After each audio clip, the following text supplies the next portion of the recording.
Hey guys. So the theme and the title of this video is "Oh shit, I have cancer. Now what?"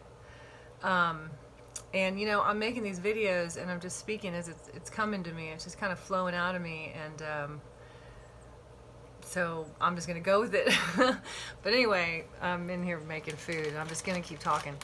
Um, yeah, there's a real thing. Like when you first find out, it's like you don't know how you're gonna take it. I would have never known.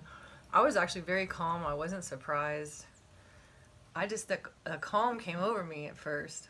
It's like when he first told me, he gave me the diagnosis, he gave me possible prognosis, kind of, and he gave me possible treatment options. And it just my resolve came in, and I said, okay, let's do it. Let's do all that stuff, and let's just get it out. Let's just deal. Let's just knock this out and deal with it. Of course, once I talked to my oncologist and got more details, I ended up, changing my mind a little bit about going for how I was going to approach it and treat it. But anyway, I think it's partly because everyone's different, okay? So please let's not compare ourselves, because seriously, like, you can't even add up all the tiny little factors that create a person's reality. And everyone's so different, we can't compare. There's never been anyone like you, and there never will be. And me too, and all of us, it's like kind of mind blowing when you think about it. So, anyways, there's no competition. Like Louise Hay says, there's no competition. Of course, hopefully, we all want to grow. It's a little healthy self competition. But anyway, I think it was because of my age. I think if I had been younger, 20s, even 30s, it would have been a different response from me. But I've lived long enough to kind of come to terms with death some. Uh, Way more than when I was younger, because I didn't even want to think about it back then. And kind of get a grounding and a footing on who I am and what I believe. And I believe in an eternal soul. I believe that life goes on. I believe in the creative force and eternal force of Source, God, and that creative mystery. So, so anyway, so that helped me, because I had that kind of base, at least mindset and heart set to kind of stand on, had a leg to stand on. But anyway, there were certain things I feel like what happens then is there's a certain part of you that's in shock, that you don't know it's in shock because it's in shock. That's what it does. It numbs you out. And that's a good thing. You don't want to just like explode or pass out or something, because you're so overwhelmed. So your body comes in so intelligent and deals with the overload, right? So there's a certain amount of shock, and everyone's different. But for me, with that shock, I think what happened is that you want to do something. Like, okay, what am I going to do? I got to do something, and which is good. You should, because it means if you're sick like that, it means you need to make changes, right? So good to kind of harness that energy, and hopefully, I tried, and I hope that we all can move toward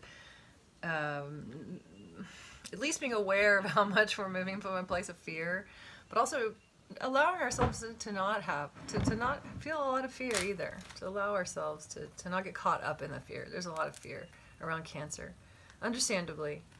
But anyway, so what can I do? Okay, well, right away, they know now, doctors, researchers, whatnot, that sugar, refined sugar, and I'm still a little unclear on, like, does that mean apples too? And like, how far does it go? But I'm pretty sure it's just any sort of refined sugar feeds cancer. So cut that out. The other thing that's really a biggie, that I keep hearing mostly, well, first for years from the macrobiotic community and people who healed themselves through that modality, through that practice, but that now recently even I've read it in other sources, that are some of the medical, that dairy as well. You should cut dairy out, which for me, I didn't drink milk, and I mean, I love cheese. Oh my God, I love cheese. But I didn't really eat it all that often, so it wasn't that hard for me. But those two right there can be really hard. And caffeine.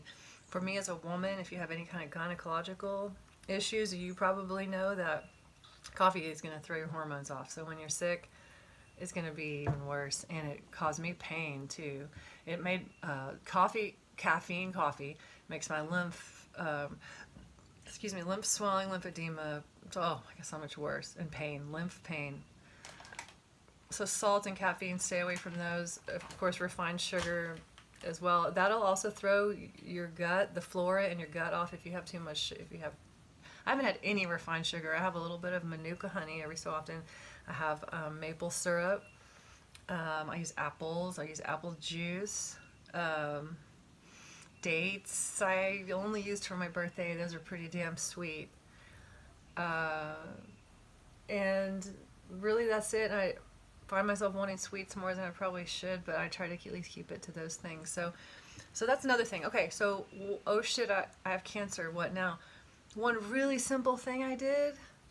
Well, two things. At the time it was summer, so it was easy. Get in the sun. Go get some sun. Go outside. Go outside first of all and be in nature. It's just enough no matter what the weather's like, right? But when the sun's out especially, you need that vitamin D. You need that vitamin D synthesis that happens. It's so important. Plus, it just makes you feel good, right? It just makes you feel alive. So if you can, sun, but breathing. I've realized through the years that I don't really breathe all the way. I breathe very shallow, and I think that most of us do. It's just kind of holding, like, ah. There's a certain amount of stress and tension, and there's a lot of overstimulation in the world right now. So yeah, breathing and relaxing, like really letting your abdomen relax and just not force it, but just feed yourself with oxygen. Your body needs as much oxygen as it can get. In fact, people even do oxygen therapies where they get oxygen infusions or whatever you call it. And I've heard and I believe that it can be very helpful, but you can also just breathe more. That's not the same, but seriously. And breathe steadily and imagine that you're feeding your body. You're hoping to dissolve the tumor and the cancer with this the oxygen is a big part of that.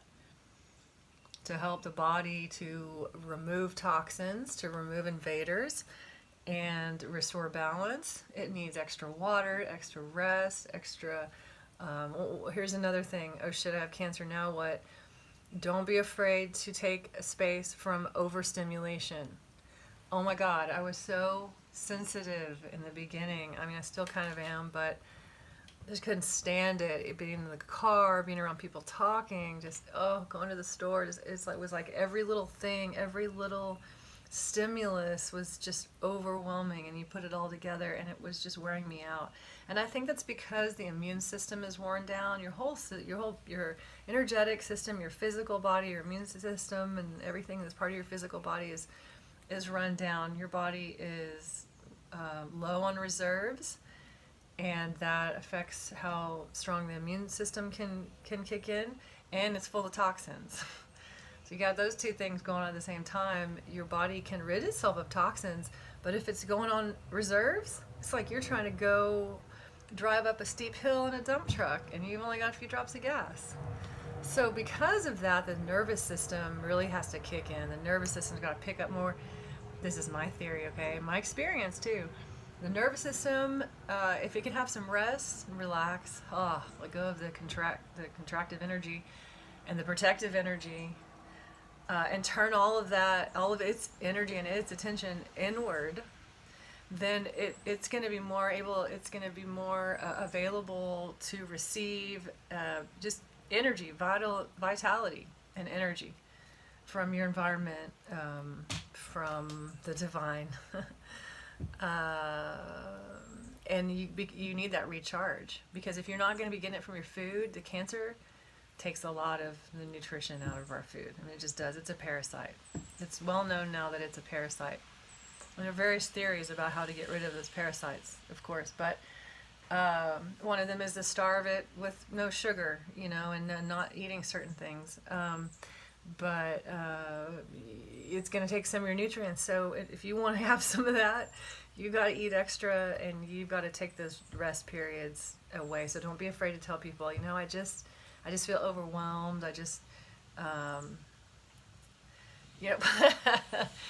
Please, I just need time alone. I'm laughing because there have been times I just want to say, okay, stop talking. Please stop talking. And then you know what? In that, learning to use my voice and say what I need and want and not worry about being rude.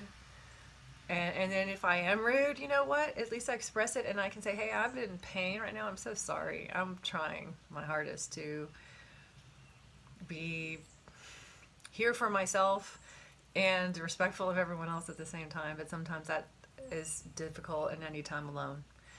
I kind of went downhill and I just had everybody coming and going and visiting. I wanted to see them and I needed to. It was part of my healing. My daughters, my sister, aunt, cousin, but man, I really saw how I pushed myself and kind of wore myself out, and my healing. I was not spending quality time alone with myself, doing my sacred practices, doing like a sacred bath or anointing with oils, or doing energy work, or laying down and meditating, putting my awareness in the pain, in the center of the pain, and working with what comes out of that, what emotions, what memories, what guidance. That takes time, and it takes being alone. Sometimes even if someone's in the house but they're quiet, you can sort of feel, I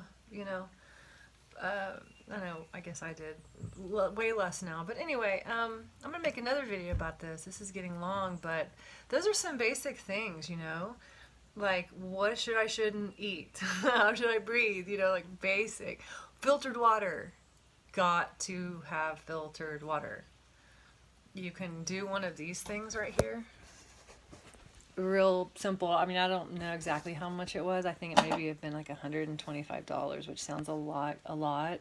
You change the filter once a year for about maybe $65, $75, but if you think about it, it's really not much for a whole year of water. That's not much, and the initial investment only happens once, right?